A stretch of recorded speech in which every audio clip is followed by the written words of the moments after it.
mais um domingo e eu confesso a vocês que eu tô com um mix de sentimentos. Eu tô empolgado porque a gente está num domingo aqui, mas ao mesmo tempo eu tô com temor do que o Senhor tem ministrado às nossas vidas nessa série de fevereiro. Não sei como é que você tem se sentido em relação a isso. A gente não pode tratar a parte das séries que a gente tem sido ministrados como assuntos avulsos. Na verdade, existe um propósito muito profundo nas Escrituras e que a gente vai sendo acrescentado dia a dia, e hoje não é diferente. Então, já quero convidar você para abrir a sua Bíblia em Mateus capítulo 6. Mateus capítulo 6, a partir do verso 1. O nosso tema de hoje é sem ostentação.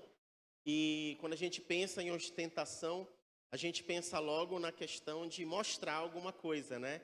Ostentar dá exatamente essa ideia de mostrar alguma coisa, fazer alguma coisa ser vista com evidência. E é interessante porque quando a gente fala de ostentação, a gente pensa muito nas questões materiais, bens materiais. Quando a gente pensa em ostentação, a gente pensa em bens materiais.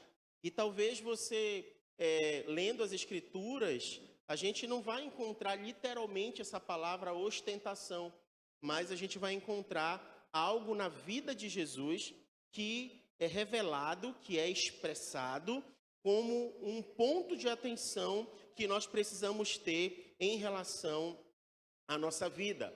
Se você for perceber, desde quando a gente começou aqui em Mateus, capítulo 5, a gente vem percebendo que Jesus, ele traz uma interpretação correta a respeito da lei. E quando ele faz essa interpretação correta a respeito da lei, a gente viu que teve coisas que Jesus precisou reformar, coisas que Jesus ampliou, coisas que Jesus disse que precisavam ser cumpridas, alguns ajustes e até mesmo aquilo que precisava permanecer.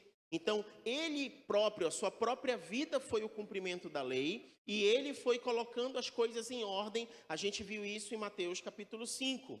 E apesar de tudo isso que Jesus já tinha ensinado, agora no Evangelho de Mateus, ele passa a mostrar no ensino de Jesus o que seria a verdadeira espiritualidade. O que é verdadeiramente ser espiritual? Porque ele já tinha dito que aqueles que são perseguidos por causa do seu nome são bem-aventurados, porque ele já tinha dito que os seus súditos no seu reino precisavam exercer um estilo de vida diferente dos fariseus, diferente dos escribas. Então agora ele traz um alerta e um perigo com relação à ostentação espiritual. No que diz respeito à vida espiritual, ele traz um alerta que é um perigo às pessoas se ostentarem espiritualmente. E esse perigo, ele fala sobre uma motivação que traz holofote para o reconhecimento pessoal e a autopromoção. E a espiritualidade ostentatória, ela é apresentada com o fim de ganhar reconhecimento dos homens, em detrimento da recompensa que vem do nosso próprio Deus. Então eu quero ler com você Mateus capítulo 6, e a gente vai ler do verso 1 ao verso 8 agora.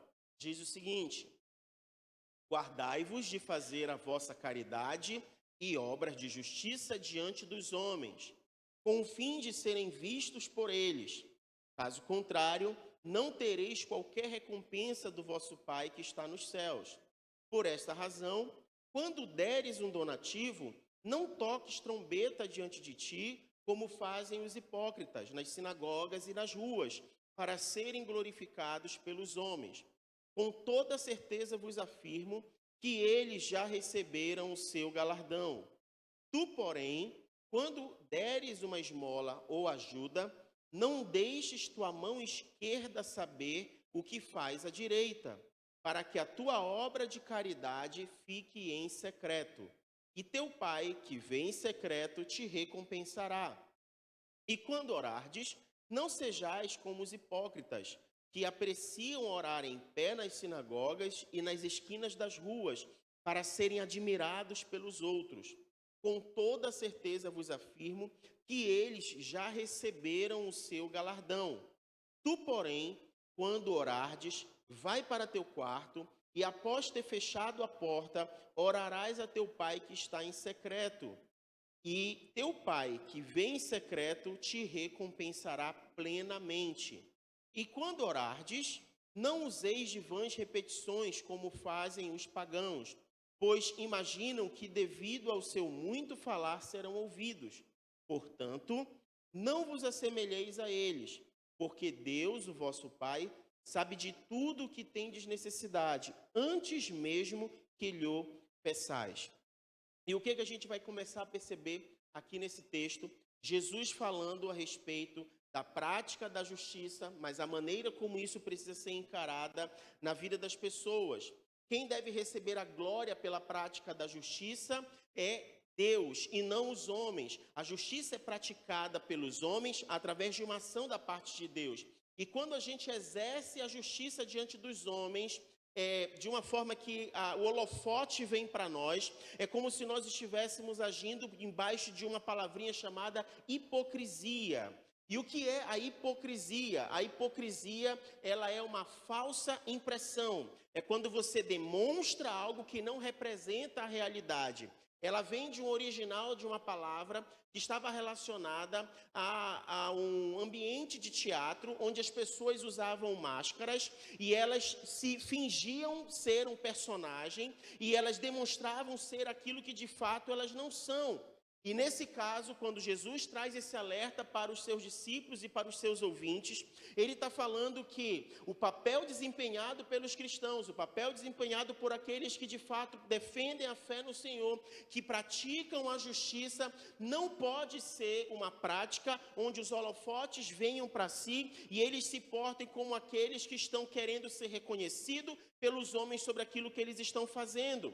E quando eles agem desta forma, eles estão recebendo a glória que deveria ser dada a Deus. Então, Deus não quer apenas que a gente faça uma ação correta, mas Ele quer também que, sobretudo, haja nos nossos corações a motivação correta sobre o que é feito.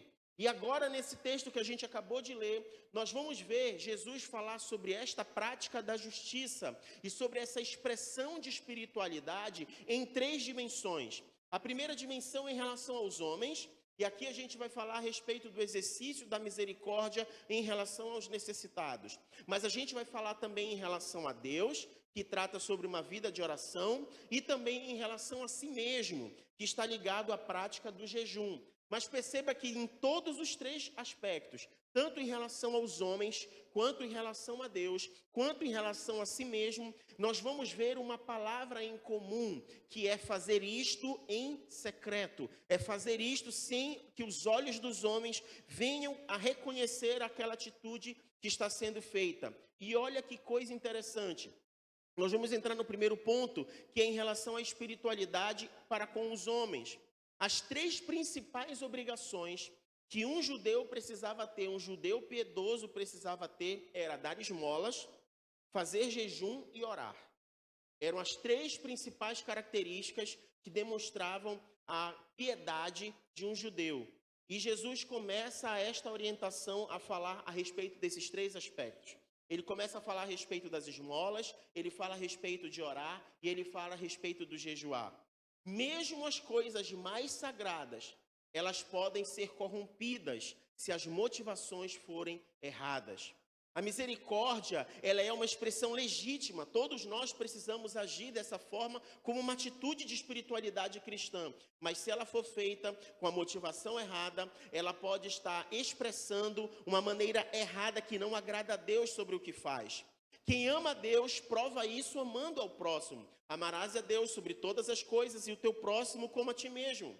Quem foi o alvo da misericórdia divina também é instrumento da misericórdia de Deus ao próximo. A salvação, ela não é pelas obras, mas para as boas obras. Deus nos salvou e nós não seremos salvos pelo que nós fazemos, mas nós carregamos um propósito ao sermos salvos, que é a prática das boas obras. Então, enquanto a graça é a causa da salvação, a fé é o instrumento da salvação e as boas obras são o resultado da salvação. Nós precisamos entender que pela graça nós somos salvos, e isso não vem de nós, é dom gratuito de Deus, mediante a fé. Então a fé é um instrumento, a graça é a causa da salvação, mas as boas obras são o resultado. Nós precisamos evidenciar que nós fomos salvos, e a evidência vem pela prática de boas obras. Quando Jesus fala das esmolas, ele não diz, se deres esmolas, ele fala, quando deres esmola, quando fores ajudar ao necessitado. Então isso afirma que se espera que o cristão tenha uma prática de boas obras. Um coração regenerado, para sua transformação, ela é evidenciada em atos de misericórdia. A misericórdia, ela não pode ser ostentatória. Não é suficiente fazer a coisa certa, é preciso nós fazermos com a motivação certa. Dar esmolas e depois tocar a trombeta dizendo o que a gente fez é chamar a atenção para nós mesmos. E isso é uma falsa espiritualidade, é uma espiritualidade farisaica e não cristã. A misericórdia ostentatória só tem recompensa dos homens e ela não tem a recompensa de Deus. A palavra aqui usada por Jesus, quando ele diz que alguém recebeu a sua recompensa por ter feito algo diante dos homens, quando a gente vê a tradução do grego, Jesus está utilizando aqui uma palavra que é como se tivesse um recibo de quitação.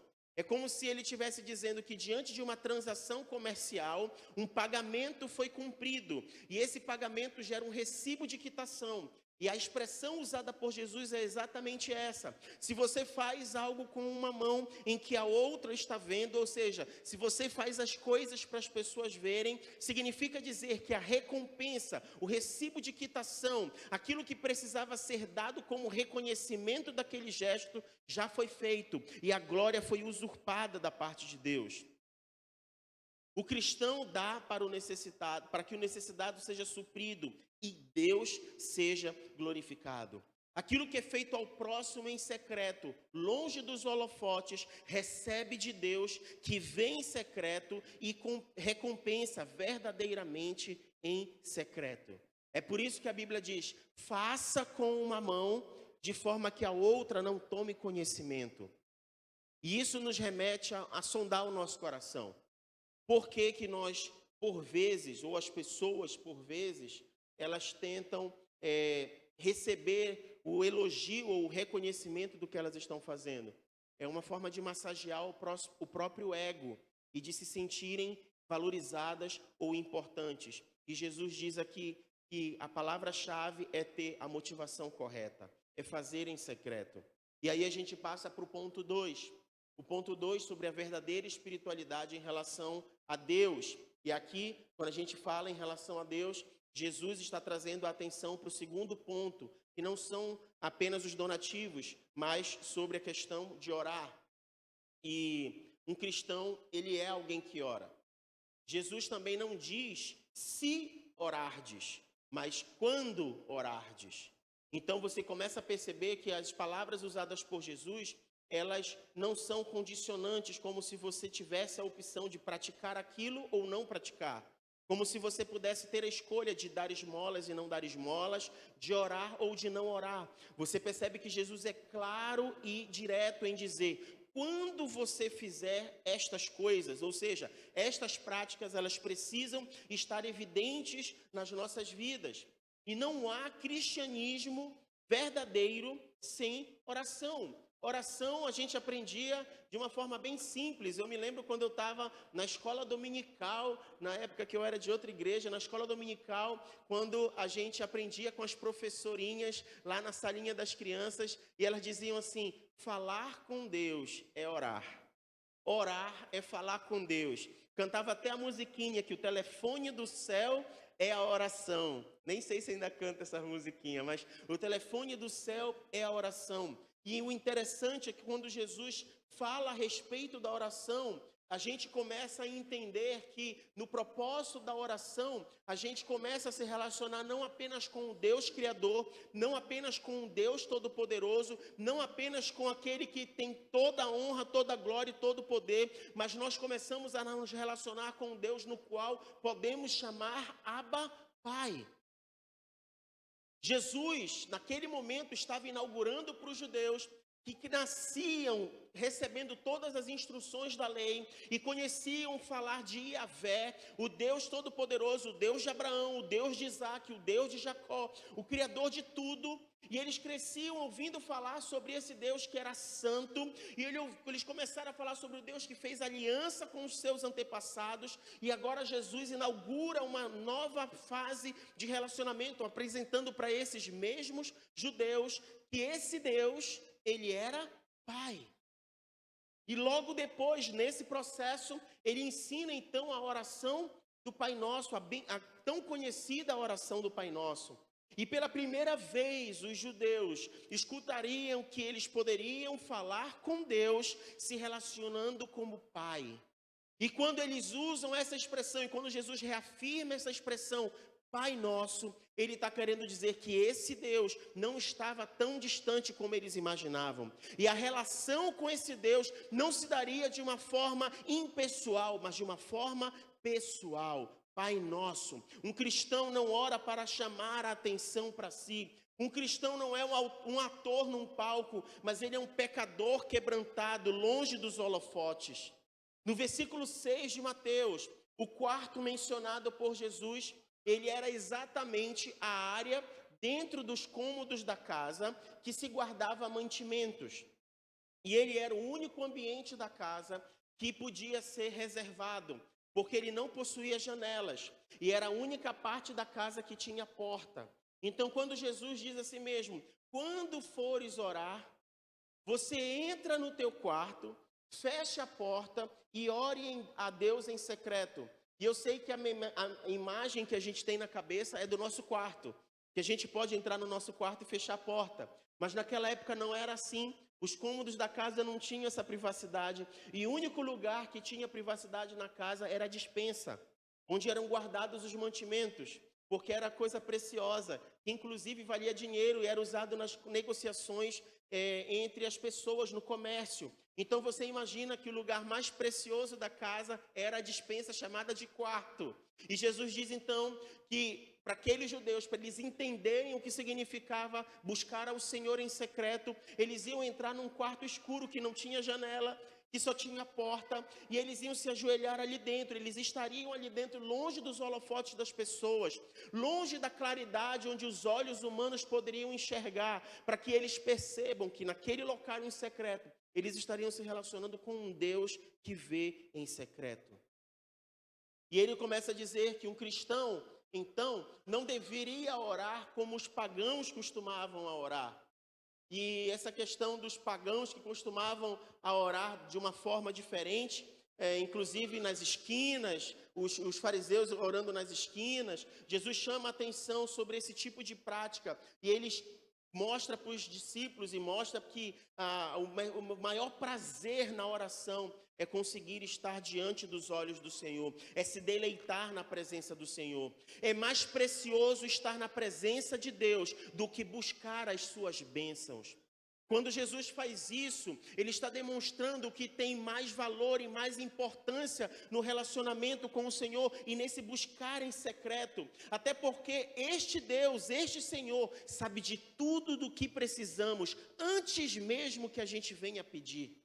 E a expressão que ele usa para dizer vãs repetições é como se ele estivesse falando sobre blá blá blá, sobre mimimi, como muitas expressões a gente enxerga na Bíblia. Eu queria abrir com você 1 Reis, capítulo 18, verso 26. Não sei se você vai lembrar, quando Elias teve essa experiência com os profetas de Baal, e eles estavam ali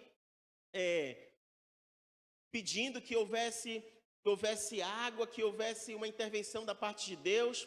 E aí os profetas de Baal começam a fazer alguns rituais ali. E olha só o que acontece. Eles tomaram um novilho e fizeram em pedaços e clamaram pelo nome de Baal, desde o amanhecer até o meio-dia, exclamando: ó Baal, responde-nos. Mas não houve voz nem sinal, ninguém respondeu. E eles dançavam seus rituais em torno do altar que haviam construído. E aqui, Elias, no versículo seguinte, no verso 27, ao meio-dia, Elias começou a zombar deles, exclamando: Gritai mais alto, já que ele é um Deus. Pode ser que esteja conversando com outras pessoas, ou ocupado com outros negócios, ou mesmo viajando. Talvez esteja até dormindo e precise ser despertado. Elias confronta aquela atitude dos adoradores de Baal, dos sacerdotes de Baal, porque eles estavam agindo exatamente da mesma forma que Jesus chama a atenção aqui para os seus ouvintes, para que a gente não haja como se estivesse cumprindo um ritual, como se a gente estivesse com blá blá blá e superficialidade na presença de Deus. É como se o palavreado fosse um palavreado oco, uma conversa tola, uma repetição vazia. É como se eles fossem tagarelas. E Jesus está dizendo, olha, o relacionamento do fechar a porta do quarto e buscar o Senhor em secreto envolve intimidade. Envolve reconhecer a sinceridade do coração diante daquele que tudo vê. Não se trata de holofotes para si. Não se trata de aparência diante das pessoas. No Novo Testamento, lá em Atos 19, a gente não vai ler, também houve um confronto na igreja do primeiro século em relação a umas viagens de Paulo, quando ele chegou numa localidade onde as pessoas adoravam a deusa Diana. E aí, quando Paulo foi fazer, eles foram se manifestar em relação ao testemunho do Senhor, eles começaram a falar alto, começaram a invocar Diana como se eles não quisessem ouvir e não quisessem saber a respeito de Deus. E diante disso, Jesus ensina então os seus discípulos a orar.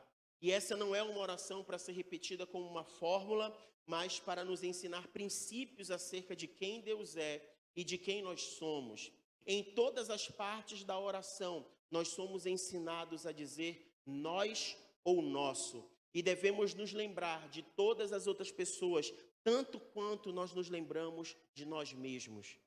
E é por isso que Jesus ensina, Pai nosso que estás nos céus, santificado seja o teu nome, venha a nós o teu reino, e seja feita a tua vontade aqui na terra como no céu. Que o pão nosso o Senhor nos dê no dia de hoje. Então Jesus começa a ensinar a respeito de um relacionamento onde a gente se importa com o outro e onde isso se dá na coletividade.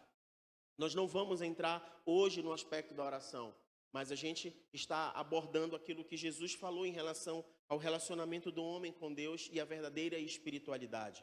E aí a gente chega no ponto 3, que é a verdadeira espiritualidade em relação a si mesmo.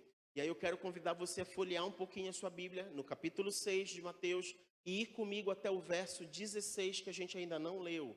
E eu quero ler com você do verso 16 ao verso 18. Mateus capítulo 6, 16 a 18.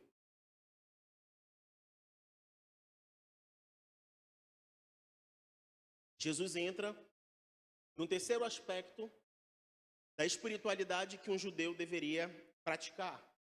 Ele entra na parte do jejum. E ele fala o seguinte: quando jejuardes, não vos mostreis com aspectos sombrios, como os hipócritas, pois desfiguram o rosto com a intenção de mostrar às pessoas que estão jejuando. Tu, porém, quando jejuares, unge tua cabeça e lava o rosto, pois assim não parecerás aos outros que jejuas, e sim a teu pai em secreto. E teu pai que vem em secreto te recompensará. Nessa última parte, que se trata do jejum, Jesus está falando a respeito daquilo que é a abstinência do alimento, que se dá de uma maneira ocasional, a fim de que a gente leve o nosso corpo à verdadeira sujeição ao Espírito de Deus. Todos praticavam na Bíblia, os patriarcas praticaram jejum, os profetas jejuaram, Jesus, os reis, os apóstolos, os cristãos primitivos, todos praticaram jejum. E jejuar, então, é abster-se de algo para buscar algo melhor, algo maior, que é a santificação, a purificação do nosso ser. Um cristão é alguém que não despreza a disciplina do jejum. E o jejum ele era uma prática que já tinha sido estabelecida por Deus. A gente vai ver isso em Levítico 23, 27, que havia um período do ano em que o povo jejuava. E essa prática do jejum era uma forma de eles se purificarem diante de Deus. Os fariseus, entretanto, a gente vai ver isso em Lucas 18, 12, os fariseus chegavam a jejuar 2 vezes por semana. E é óbvio que Jesus aqui não está criticando o jejum, porque não se trata de jejuar ou não jejuar, mas a maneira como esse jejum é feito. E eu quero convidar você a ler comigo um texto de Isaías, porque o Senhor Deus, através do profeta, confronta o povo com relação à prática do jejum, por conta da maneira como se estava praticando e agindo com relação ao jejum. Abre comigo em Isaías 58, nós vamos ler do verso 3 ao verso 12. E questionaram: por que jejuamos regularmente se tu não os repara? O povo questionando Deus, tá? Temos mortificado e humilhado sobremaneira as nossas almas, e tu não tomas conhecimento de tudo isso? A razão está em que no dia mesmo do vosso jejum, correis atrás dos vossos próprios desejos e negócios, assim como também explorais os vossos trabalhadores. E aí vem a resposta de Deus, confrontando. Ora, o motivo está em que o vosso jejum sempre termina em discussão e rixa, em brigas violentas, com socos e outras brutalidades. Não é possível que continueis a jejuar deste modo, e ainda espereis que a vossa voz venha a ser ouvida nos altos céus. Porventura foi esse jejum que idealizei? Apenas um dia separado para que o ser humano pareça contrito, incline a sua cabeça como um junco no brejo e se deite sobre o pano de sacos e cinzas em sinais de grande lamento? Ora, é isso que chamar de jejum e dia agradável a Yahvé? Não, nada disso. O jejum que desejo não é este, que te libertes das amarras da malignidade e da injustiça, que desfaças as ataduras da opressão, que ponhas em liberdade os oprimidos e que despedace todo jugo? Ora, não é partilhar o teu alimento com o faminto, abrigar o pobre desamparado, vestir o nu sem teto que encontrastes e não recusar tua ajuda ao próximo? Quando fizeres assim, então a tua luz resplandecerá como a alvorada, e prontamente surgirá na tua cura, a tua retidão caminhará diante de ti, e a glória de Yahvé guardará a tua retaguarda.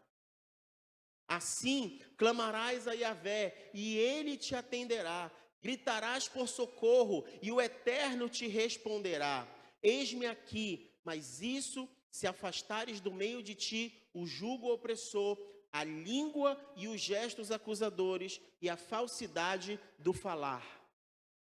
Se com renúncia própria beneficiares os que têm fome e buscares satisfazer os anseios dos aflitos, então, naturalmente, a tua luz despontará nas trevas e a tua noite será como o meio-dia. Yahvé será o teu guia continuamente e te assegurará a fartura.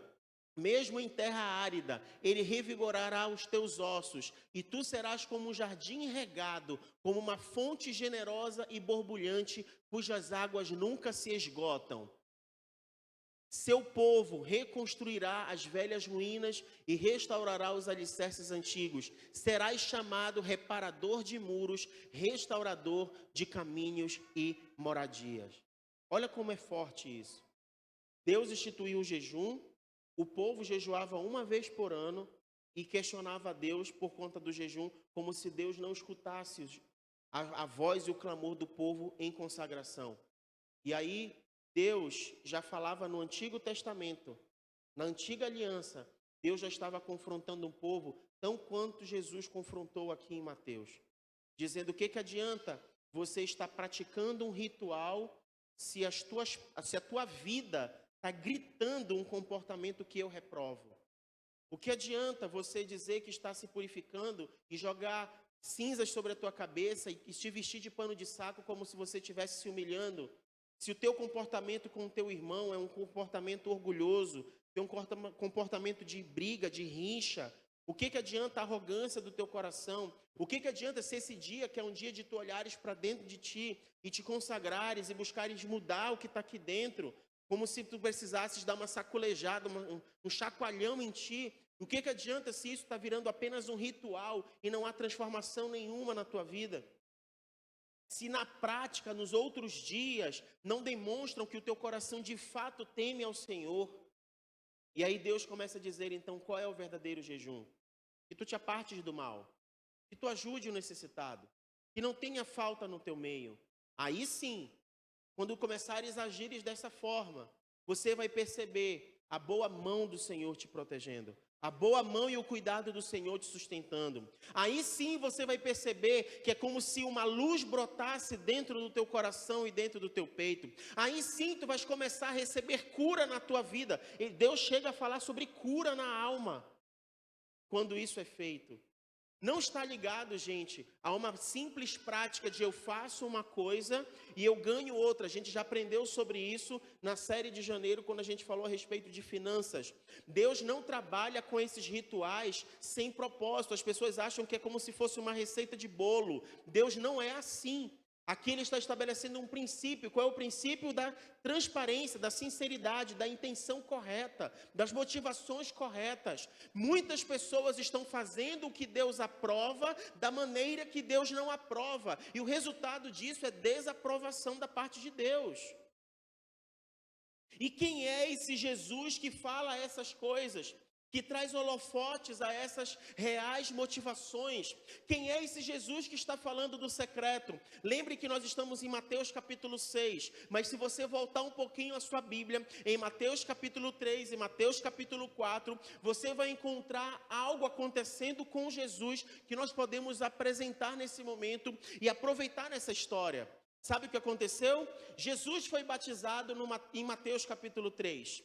Conta que ele chegou então com João Batista e foi batizado. E a Bíblia diz que quando ele levantou das águas, os céus se abriram e foi descendo do céu como uma pomba, o Espírito Santo pousou sobre Jesus e ele escutou de forma audível: "Este é meu filho amado em quem eu tenho prazer." Não sei se você acha que isso é uma coisa simples, mas para Jesus e para aquele momento isso daí foi algo poderoso.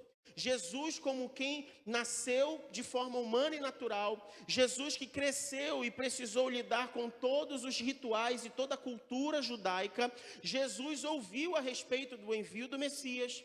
Ele ouviu a respeito do seu nascimento, ele ouviu que José não era o seu pai biológico, ele ouviu que José precisou aceitar Maria, mesmo estando grávida, e não repudiá-la. Ele ouviu que se isso acontecesse, ela poderia ser apedrejada como se ela tivesse traído no matrimônio com José, no compromisso do matrimônio. O matrimônio naquela época acontecia em dois momentos. O primeiro momento era quando o compromisso era aceito e aquela mulher já era considerada do seu marido. E o segundo momento era quando eles consumavam o ato de intimidade e eles passavam a morar juntos. Quando acontece essa situação com Maria e José, já havia o compromisso entre eles. E José então foi colocado em xeque se ele deveria dar prosseguimento no casamento ou não, porque Maria então estava grávida. E aí o anjo aparece para José e diz: "Não temas em receber Maria como tua esposa. Não temas em recebê-la." Ou seja, não volte atrás nesse compromisso. Dê continuidade nesse compromisso. E Jesus cresceu ouvindo tudo isso. Mas chegou um dia em que, quando ele foi batizado, e ele teve uma experiência com Deus, ele escutou da voz de Deus: "Você é o meu filho." Se você cresceu querendo ter sentido sobre algo, eu me revelo a ti agora. E ele foi então batizado e ouviu do próprio Deus que ele era o seu filho. Mateus capítulo 3. E sabe o que aconteceu em Mateus capítulo 4, no verso 1? Jesus foi levado pelo Espírito Santo ao deserto. E quando ele chega no deserto, após ser batizado e após ter sido ministrado a respeito da sua paternidade, dirigido pelo Espírito Santo, ele foi para um ambiente secreto, longe dos olhos das pessoas. Ele foi para um ambiente onde as pessoas não iriam vê-lo lá. Ele estaria sozinho. E após jejuar por 40 dias, ele teve fome. Foi aí que Satanás apareceu para ele e começou a tentá-lo. E Jesus foi tentado nas três condições ligadas à sua vida. Ele foi tentado no corpo como homem, porque ele sentiu fome. Se és filho de Deus, transforma essa pedra em pão. Mas ele também foi tentado em relação ao seu propósito como filho de Deus. Ele foi levado para um lugar bem alto e digo assim, olha, te joga daqui, porque se ele é teu Deus mesmo, se ele é teu pai mesmo, ele vai mandar os anjos te proteger para não te acontecer nenhum mal. E aí ele diz, olha, não tentarás o Senhor teu Deus. Mas ele também foi colocado à prova em relação à sua divindade. Quando ele diz assim mesmo, olha, todos os reinos da terra eu vou te dar, se tu prostrado me adorares. E aí a gente entende a declaração que Paulo fez em Filipenses capítulo 2. Abre comigo. Filipenses capítulo 2, verso 5. Diz o seguinte: tende em vós o mesmo sentimento que também houve em Cristo Jesus, o qual, tendo plenamente a natureza de Deus, não reivindicou o ser igual a Deus, mas, pelo contrário, esvaziou-se a si mesmo, assumindo plenamente a forma de servo e tornando-se semelhante aos seres humanos. Assim, na forma de homem, humilhou-se a si mesmo, entregando-se à obediência até a morte e morte de cruz. Ele não usurpou o ser Deus e não tomou o lugar de Deus, mesmo sendo da parte de Deus.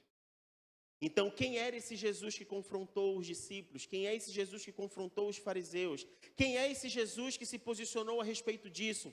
O mesmo Jesus que momentos anteriores, que dias anteriores, tinha ido para o secreto e sabia o que era estar no secreto. O mesmo Jesus que ouviu do seu pai, você é meu filho. O mesmo Jesus que, diante de todas essas situações, nenhuma vez deixou de atender o necessitado, as pessoas que chegaram até ele. Nunca uma pessoa que chegou até Jesus voltou da mesma forma como chegou. Todas as pessoas que Jesus atendeu ouviram alguma coisa a respeito do reino de Deus. Ou elas foram confrontadas em relação ao seu pecado, ou elas receberam cura da parte do Senhor, ou eles receberam acolhimento e oportunidade dada pelo Senhor. É esse mesmo Jesus que nesse momento chega diante de nós e diz assim mesmo, sem ostentação. É o mesmo Jesus que chega diante de mim, chega diante de você e diz assim mesmo, uma vida de espiritualidade verdadeira. É uma vida que está longe dos holofotes.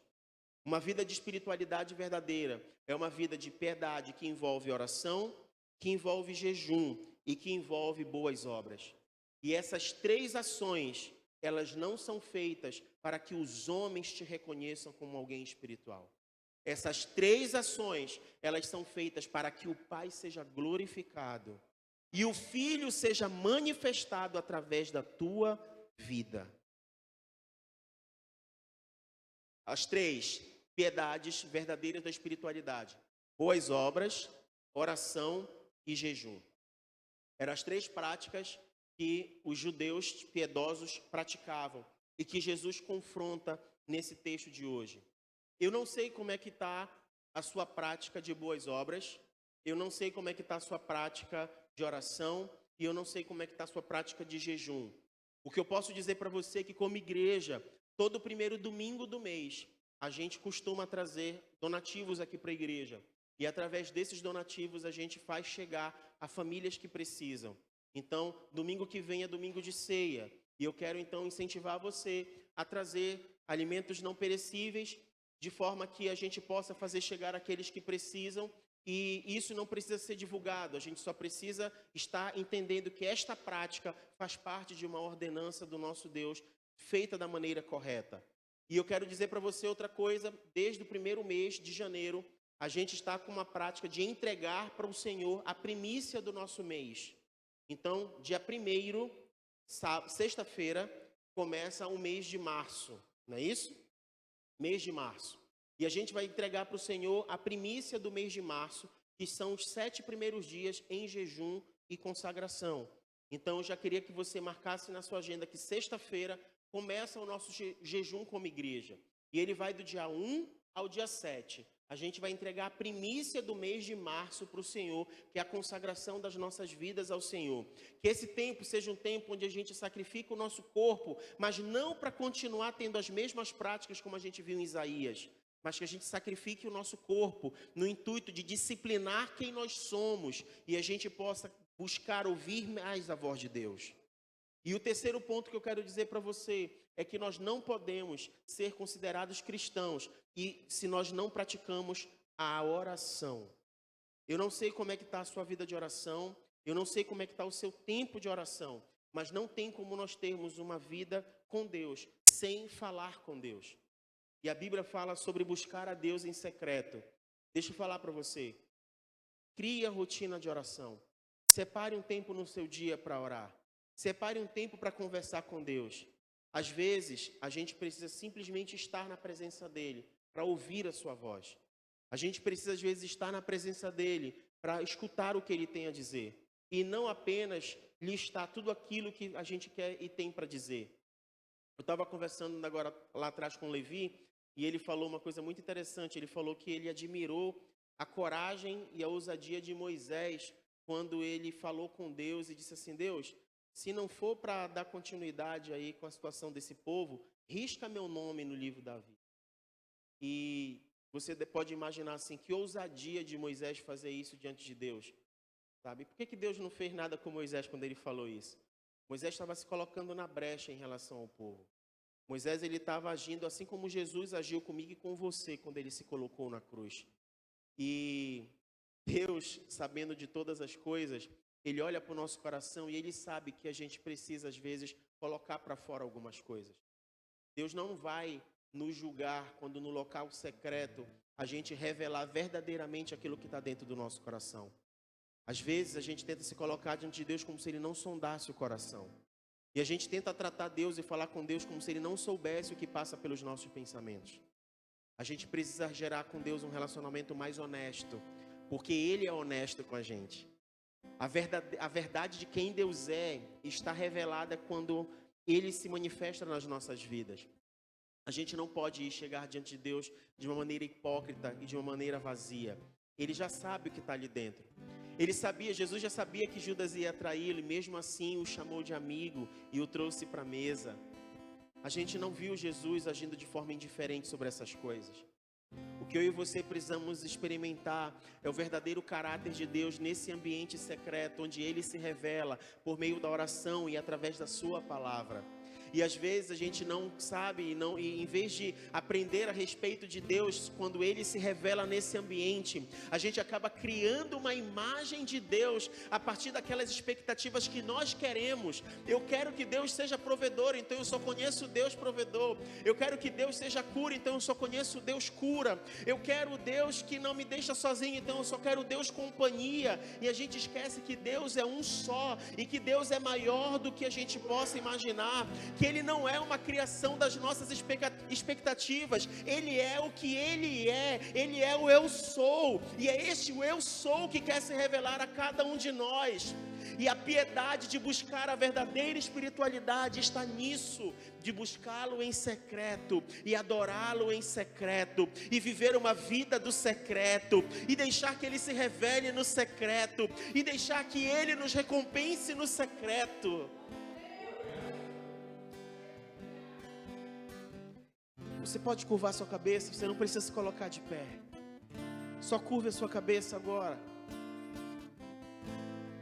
E é como se nós estivéssemos fechando a porta do quarto agora.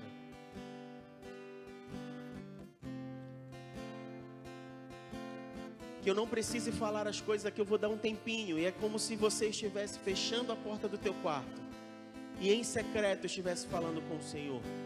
Faça isso agora. E se você não sabe o que dizer, simplesmente silencie o seu eu. E que o Espírito Santo possa falar ao teu coração agora.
Querido Deus e Pai, nessa manhã nós queremos nos colocar de uma maneira como um livro aberto diante do Senhor, sem máscaras da hipocrisia, sem a aparência da espiritualidade que o mundo quer ver.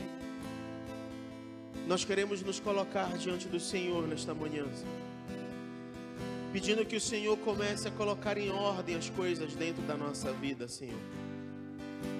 Nos perdoe por tentar tomar o controle, tentar fazer as coisas de uma forma que não tem dado certo. Nos perdoe, Senhor Deus, por priorizar aquilo que diante do Senhor não tem prioridade. Nos perdoe, Senhor Deus, por deturpar aquilo que o Senhor estabeleceu como princípio que glorifica o Teu nome e que nós temos usado para massagear o nosso ego, Senhor Deus. Nos perdoe por receber os aplausos que são destinados a Ti. Nos perdoe, Senhor Deus, a valorizar as coisas em vez das pessoas. Nos perdoe, Senhor Deus, por sermos egoístas e pensarmos em nós e não nos preocuparmos sobre o que o Senhor pensa a respeito das nossas escolhas e decisões, Senhor. Que nessa manhã, assim como a Tua palavra ministrada, as nossas vidas venham ser descortinadas, Senhor Deus. Descortinadas, Senhor Deus. Que a gente venha Te buscar em secreto. Que a gente venha ser piedoso de forma secreta, Pai. Que a gente venha consagrar a nossa vida, Senhor Deus, e nos habilitar a uma vida piedosa que glorifica o Teu nome verdadeiramente, Senhor Deus. Oh, meu Pai. Oh, meu Pai, não nos deixe nos tornarmos os sepulcros caiados dessa geração. Não nos deixe, Senhor Deus, ser a aparência de crentes para essa geração. Não nos deixe, Senhor Deus, carregar as características aparentes daqueles que dizem viver e glorificam o Teu nome, mas que os seus corações estão distantes de Ti, Senhor. Que haja um testemunho verdadeiro na nossa vida. Que haja um testemunho verdadeiro nos nossos corações. Que haja um testemunho verdadeiro sobre as nossas palavras, sobre os nossos pensamentos, sobre os nossos sentimentos, Senhor. Nos livre da falsa moral. Nos livre da modinha. Nos livre, Senhor Deus, da corrupção desta vida e deste mundo, Senhor.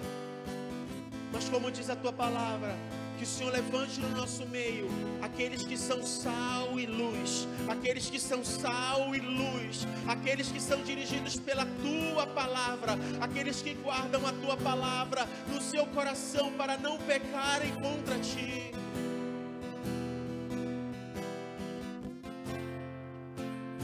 É a nossa oração nessa manhã, Senhor, nessa manhã de domingo. Que as boas obras que partirem do nosso ser sejam diferentes a partir de agora. Que o nosso tempo de oração com o Senhor seja diferente a partir de agora. Que o jejum praticado seja diferente a partir de agora, Senhor. Que assim como diz o profeta Isaías, em Isaías 58, que a gente comece a experimentar cura do Senhor, resplandecer do Senhor como a alvorada. Que a gente comece a experimentar, Senhor Deus, do sobrenatural do Senhor acontecendo. Que coisas comecem a ser desfeitas e caírem por terra em nome de Jesus. Que os céus se abram sobre a nossa cabeça. Que a nossa casa, a nossa família comece a ser alcançada pela graça e pelo favor do Senhor, pela bondade e pela misericórdia do Senhor. Que a gente comece a experimentar de fato a diferença daqueles que Te servem, daqueles que não Te servem, como cumprimento da Tua palavra e da Tua promessa sobre a vida do Teu povo. É a nossa oração nessa manhã como igreja. É o nosso clamor, é o clamor do nosso mais íntimo, na certeza de que os Seus ouvidos, Pai, estão atentos à oração que se faz nesse lugar. E que as Tuas mãos não estão recolhidas para que não possa abençoar. É a nossa oração. Eu me uno com cada um orando nesse momento aqui na igreja e pela internet. Na certeza, Senhor. Na certeza, Senhor Deus, que nós não estamos clamando em vão. Muito obrigado, Senhor. Muito obrigado, Senhor Deus. Em nome de Jesus e para a glória de Jesus. Amém, amém, amém e amém. Amém. Aleluia. Aleluia, gente. Gente, que esse tempo do secreto seja experimentado nos nossos lares. Faça isso. Faça isso. Organize a sua rotina para isso. Organize o seu tempo para isso. Amém. Ontem nós tivemos culto de mulheres. Nós tivemos também a escola de música acontecendo ontem. Tem sido uma bênção. Glória a Deus pela vida de todos. Nós tivemos ontem uma visita muito preciosa, que foi da conselheira tutelar, que é do conselho tutelar aqui na frente da igreja, que é uma representante que tem nos dado o contato das famílias aqui do bairro. E a gente tem famílias do bairro participando do projeto de música e vindo para o culto de mulheres. Então, gente, não deixe de orar por este bairro, não deixe de orar por esta cidade, não deixe de se colocar à disposição.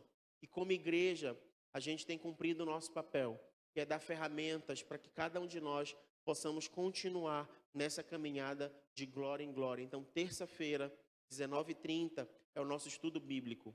Se você não consegue vir no presencial, eu queria convidar você a baixar o aplicativo da igreja na loja do seu celular, seja no Android, seja no iPhone, você consegue baixar o aplicativo da igreja. Lá, quando você faz o cadastro e abre o aplicativo, tem um bannerzinho, estudo bíblico. Você clica nele, você tem acesso ao link da sala virtual. Então, se você não puder vir no presencial, você consegue participar online.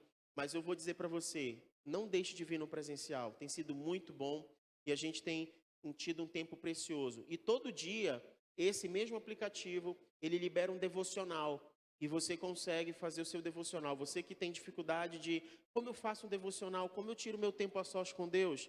Baixa o aplicativo, todo dia de manhã, 6 horas da manhã, tem um devocional. Você consegue ler o devocional, meditar no texto bíblico e fazer uma oração em relação daquele texto, como um pão diário de devocional para a sua vida. Tudo isso você pode adquirir de oportunidade dentro do aplicativo, é de graça.